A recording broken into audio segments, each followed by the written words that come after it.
So, that's my story, folks. A real-life nightmare that I wouldn't wish on my worst enemy. Stay safe out there and keep an eye on the road. You never know what's waiting just around the bend. You know, this story isn't one of those tales that people share over a beer at a bar. No, this is gut-wrenching and bone-chilling. It's a night I'll never forget when I was a kid riding in the truck with my dad. So, imagine this. It's a warm summer night, the kind where the air is thick with moisture and the stars twinkle as if they have a secret to share. My dad and I driving the truck down this lonely highway with the radio blaring some old country tunes. Life was simple, you know. Just me, my dad, and the open road. But then, out of nowhere, headlights pierced the darkness, blinding us. My father pressed the brakes hard. There was a car stopped in the middle of the road as if it were waiting for us. My heart started pounding because something wasn't right. Before we could even blink, 4 people were getting out of that car, each carrying something that caused trouble. Guns, knives, baseball bats, you name it, they've got it. My father, he's a tough son of a gun, but he knows we're in big trouble. He tries to maneuver the truck around them, but they're too fast. Their car intercepts us, and before we know it, we're sliding off the road into the ditch. The impact was like a thunderclap. Glass shattered, metal groaned, and I rolled over like a rag doll. The next thing I knew, I was staring up at the night sky, feeling pain every inch of me. My father wasn't doing much better. His right hand was badly shattered, blood dripping. And me? I was bleeding, broken, but still kicking. But that's the exciting part, the part that still haunts me to this day. As I lay there, trying to make sense of it all, I noticed something strange. These people who caused the wreck didn't remain where they were. No, they got over it like their lives depended on it. Now, you'd think they'd stay, wouldn't you? I mean, they made this mess, and they need to own up to it. But no, they disappeared into the night, leaving my father and me to pick up the pieces. The ambulance came, and the police too, but it was too late. The damage was done, and all we could do was pray we'd make it out alive. But wait, the story doesn't end.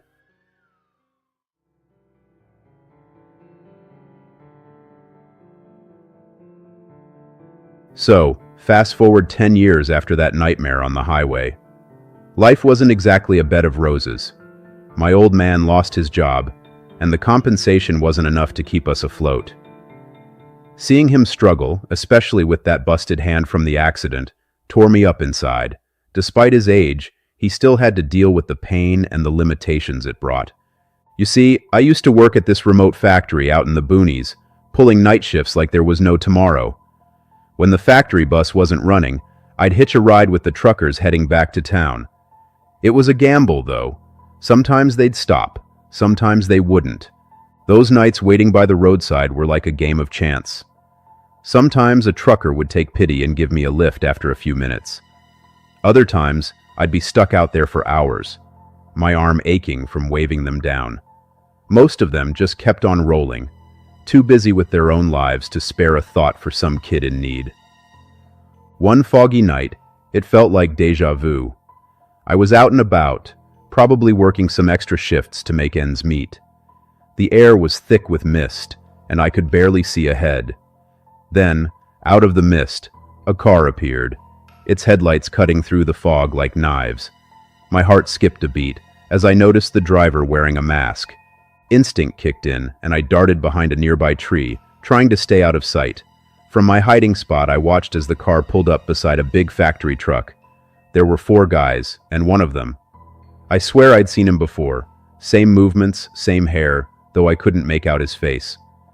Without warning, they started wailing on the truck, like a pack of wolves attacking their prey. But this truck driver wasn't about to roll over and take it. He was tough as nails, and he proved it by swerving around their car and hitting the gas, leaving those goons in the dust. So, there I was, hiding behind that tree, heart pounding in my chest like a jackhammer. Those memories from years ago with my dad flashed before my eyes, and I knew in my gut these were the same people who wrecked us on that lonely highway. I didn't waste a second. grabbed my phone, fingers shaking like leaves in the wind, and dialed 911 quicker than you could blink. Told them everything I could remember, every detail burned into my brain like a brand.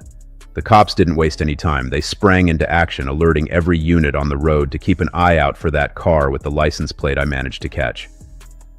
I felt like I was in some kind of action movie, but this was real life, and the stakes were high. Hours passed, tension thick as molasses in the air, until finally, word came through. They'd spotted the car, just like I said, and they weren't letting it out of their sight. It was like a game of cat and mouse, except the mouse had teeth and claws.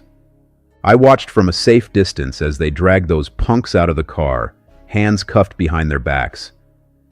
It was a sight for sore eyes, let me tell you. Justice served up hot and fresh, just like Mama's apple pie. After they were hauled off to the security zone headquarters, me and some of the other victims got a chance to lay eyes on them. Faces twisted with anger and fear, just like I remembered from that fateful night on the highway. Turns out, these jerks were part of a whole gang of car thieves, using stolen rides to terrorize folks like you and me.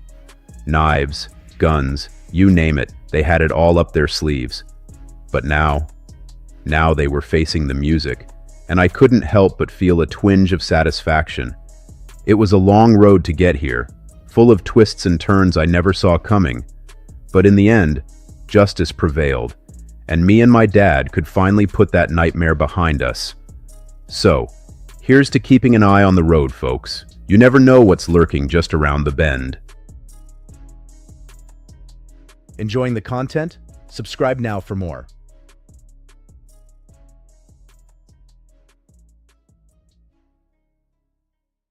There are many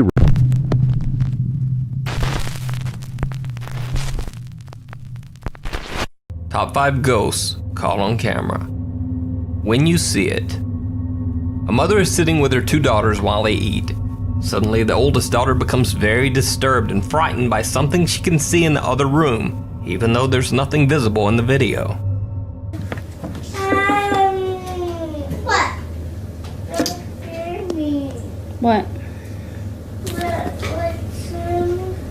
I'm scared. It's okay. I just turned off the lights, that's all.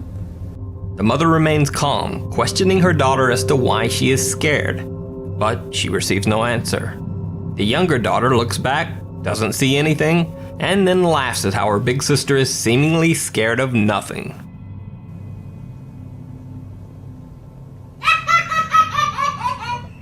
What was that?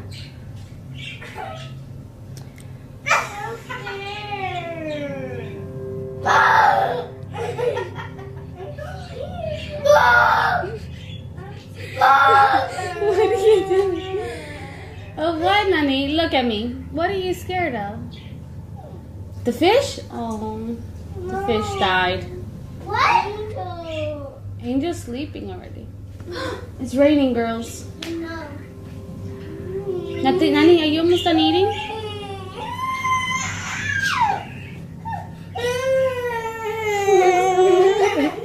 Look at me. Look at me. That is, until the younger girl takes a second look, and suddenly she also sees whatever frightened her older sister. Her reaction is pure terror. Turn around, turn around, turn around. But you gotta listen to me. Turn around, look at me. What's the matter?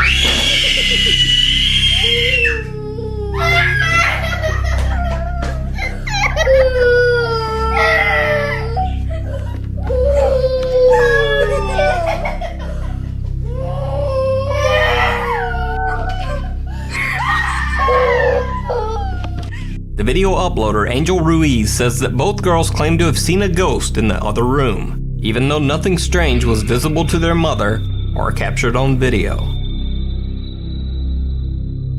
Loading dock ghost girl. Guards at a loading dock in Mexico spot something strange on their security camera. What looks like a young girl dressed in all black is standing near one of their trucks. While 2 guards go outside to investigate, the others watch on the CCTV camera.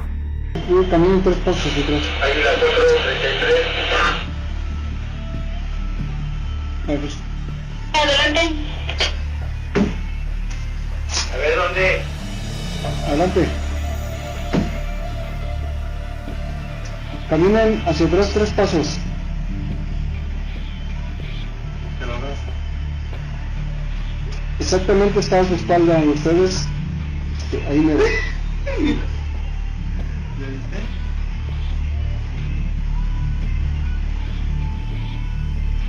Exactamente ahí donde está haciendo su movimiento. Ahí está.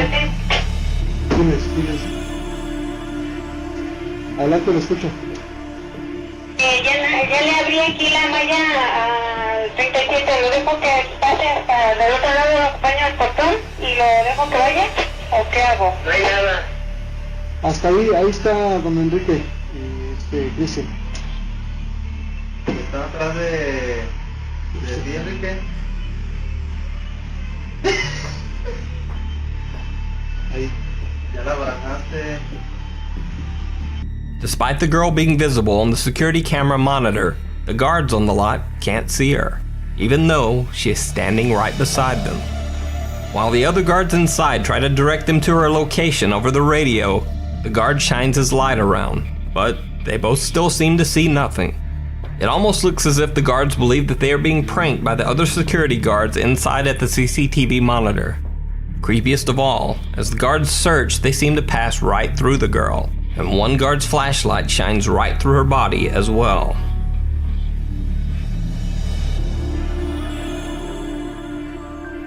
Do you believe?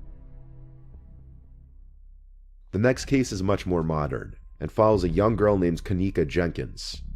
On September 8th, 2007, Kanika told her mother she was going out with some friends. She lied and said they were going bowling and then to see a movie to celebrate her getting a job at a nursing home. Kanika borrowed her mother Teresa's car and left the house around 11 p.m. That was the last time Teresa saw her daughter alive.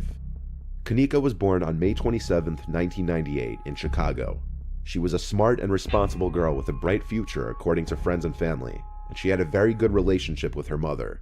The night in question, Kanika and her 3 friends actually went to a party on the 9th floor of the Crowne Plaza Chicago O'Hare Hotel in Rosemont, Illinois. The group could be seen entering the hotel around 1 a.m. through security footage. The friends posted videos to their Snapchat stories and Facebooks during the party, but they were clearly not having a good time, stating that the males were aggressively flirting with them even after telling them to back off. At around 1:30 a.m., Kanika sent a final text to her sister, the last time her family would ever hear from her. Around 3 a.m., the girls decided to leave the party. In the hotel lobby, Kanika realized she had left her belongings, car keys, and cell phone back in the room. Kanika's friends left her alone to go retrieve her belongings since Kanika was too intoxicated to even walk straight, but this was a terrible idea. The group returned to where they had left Kanika, and she was gone.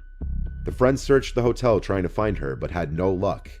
Between 4 and 4:30 a.m., they decided to call her mother Teresa to let her know they couldn't find her daughter. They asked if Kanika had maybe gone home without them. When they learned that she hadn't, they drove to Teresa's house and brought her back to the hotel to continue searching. Teresa didn't believe Kanika's friend's story, and she could tell that they had been drinking and were possibly under the influence of drugs. When she asked Kanika's friends if she had anything to drink, they told her that she had 1 drink. Kanika's mother grew extra worried because she knew Kanika couldn't handle alcohol, and even a single drink would be too much for her. She asked the hotel's front desk for help, but they refused.